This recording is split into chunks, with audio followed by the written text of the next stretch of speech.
Hi guys, welcome to the brand new video of mindful Pratibha. And आज की जो video है वो कंटिन्यूशन में है that how do we deal with negative self talk.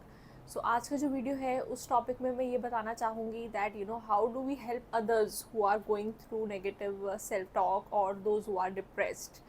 So previous video में मैंने ये समझाया था, मैंने ये टेक्निक्स बताई थी दैट हम खुद के लिए नेगेटिव सेल्फ टॉक से कैसे डील करें। But now the situation is कि अगर सपोज़ आपका कोई फैमिली मेम्बर, आपका कोई बहुत क्लोज फ्रेंड उस सिचुएशन से गो थ्रू कर रहा हो, when he is feeling too much stressed और he is going through emotional turmoil, so उसको कैसे सपोर्ट करना है। बिकॉज हमें खुद पे तो चीज़ें बहुत मिल जाएंगी वीडियोज़ की, how do we work upon our self, how to deal with stress and anxiety for our self, right. But जब बात आती है दूसरों को हील करने की, I think that's a very difficult job. And we should totally be aware, and we should also understand that how do we provide support to others. So like I mention पहले भी कि मैंने अभी just recently book पढ़ी थी Chatter by Ethan Kross, and उस book में समझाया है that how do we provide support to others when they are going through negative cycle of overthinking or a negative self-talk. So first and foremost thing is that you need to understand their emotional and cognitive needs. सो हमें जो first thing जो हमें ज़रूर करनी चाहिए वो ये है कि अगर suppose somebody is not feeling good, somebody is feeling too stressed out, then give them some space where they can talk about how they are feeling without judging them, and always try to listen to them patiently.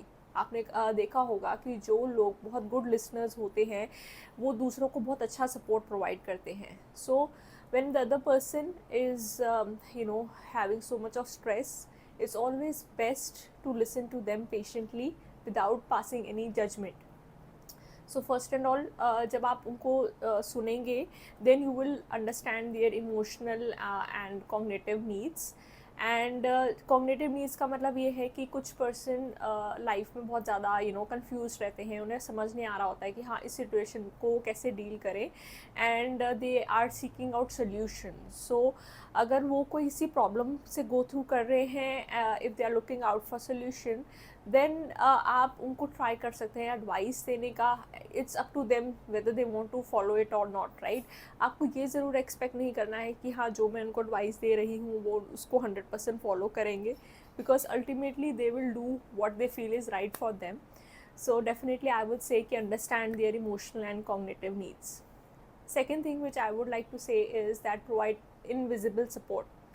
So कई लोग मैंने ऐसे देखे हैं life में जो कि directly आपसे आके हेल्प नहीं मांगना चाहते, बिकॉज उनको फील होता है कि they are self sufficient, and अगर वो किसी से हेल्प मांगेंगे तो they will not like it, right. And ऐसे लोगों के साथ हमको इनविजिबल सपोर्ट प्रोवाइड करने की ज़रूरत है. फॉर एग्ज़ाम्पल, अगर आपके घर में आपकी कोई वाइफ या आपकी मदर को बहुत ज़्यादा she is going through physical health issues and उनसे घर के काम नहीं हो रहे हैं, then instead of asking them कि कैन आई हेल्प यू और नॉट, आप डायरेक्टली हेल्प प्रोवाइड करें without they are asking you. That would give them so much of support. and ज़रूरी नहीं होता है कि other person is expecting कि आप 100% घर का काम करें. इट्स जस्ट कि आप कोई हेल्प भी ऑफ़र कर दें या आप खुद से ही चीज़ें करने लग जाएं, तो that will always help out in their level of being overwhelmed with so much of household work. So provide them invisible support. आप इस चीज़ को एक और तरीके से भी कर सकते हैं कि आप उसको जनरलाइज वे में पोर्ट्रे करें. सो फॉर एग्ज़ाम्पल, आपको ये लगता है कि वो पर्सन सही से बिहेव नहीं कर रहा है या he is being very aggressive, so आप ये बोल सकते हैं कि हाँ ऐसी सिचुएशन में I can understand you are feeling angry, but बहुत आप जनरलाइज में बोल सकते हैं कि हाँ मेरे साथ भी ऐसा होता है, तो मैं ऐसे सिचुएशन को मैंने पास्ट में हैंडल करा था और ये चीज़ मैंने ईज़िली ओवरकम कर ली है. सो आप उसको जनरलाइज वे में शो कर सकते हैं without blaming directly to them, या उनको डायरेक्टली इंडिकेट करोगे तो उनकी ईगो भी हर्ट हो सकती है. तो बेस्ट वे इज़ कि आप उसको जनरलाइज वे में शो करें कि हाँ ऐसी सिचुएशन में आपको कैसे रिस्पॉन्ड करना चाहिए. Next thing which I would say that the book always mention is that if your family member is going through a challenging situation, then always have some physical touch with them.